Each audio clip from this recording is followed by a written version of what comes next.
What is your childhood dream anyway? Oh, honestly, before when I was younger, no, I really dreamt of being a doctor. Mm-mm. I don't know because somehow it was a trend no, that I mean, it was commonly a trend that some really wanted to be a doctor, an engineer, something like that. But the goal really, my dream really was, aside from being a doctor, I just wanted to have something or a title that would be added to my name because both of my parents are engineers. So I just want to, parang may add lang sa first name, engineer, Dana Gabrielle, something like that, no?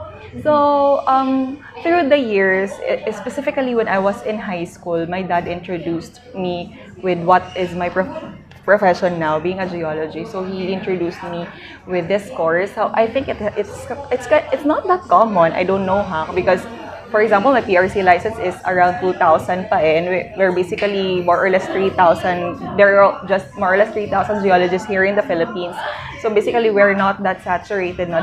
The profession is really not saturated. So when it was introduced to me when I was in high school, it was really new to me, and I was not that interested in the first place. But I think the stars aligned and fast forward, I'm already here now. I'm already a geologist. And honestly, when I was still in college, there was really parang unsure moments, no? I mean, should I shift? Should I change? Should I really pursue being a doctor and so on? But regardless of these uncertainties, I was really still doing my best during my college days. I try to ace my exams. I try to not fail my subjects. And I think regardless of me wanting to be a doctor in the first place, and in the back of my mind, I also wanted to become a geologist. So I think it was intentionally placed by the Lord in my heart to become a geologist someday.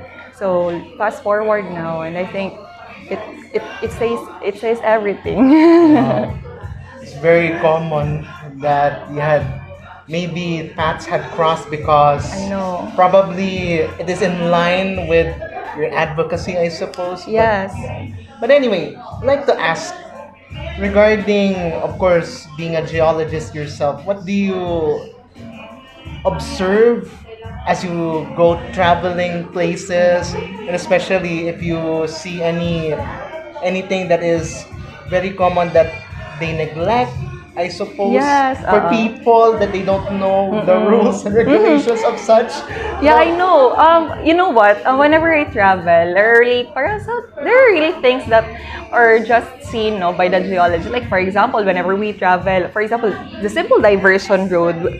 Well, I think if normal people travel to diversion road, they'll see the roads, the trees, whatever. But what I see are the landslide-prone slopes beside the roads. Yeah, I think this is unsafe. I see the hazards. I think this area is flood prone somehow. I see those things no. So it's something that kumbaga it's not seen by the common eyes. And I think of course it's a given for us because we studied for it no for years. And then aside from that, I also shared this during during the preliminary interviews of Mutya ng Davao. I was asked what's the unique thing or funny thing about me. And I told the host that whenever I travel, I don't collect or I don't bring home keychains or ref magnets. I try to find a distinct rock that or gem or mineral that is available in that specific area.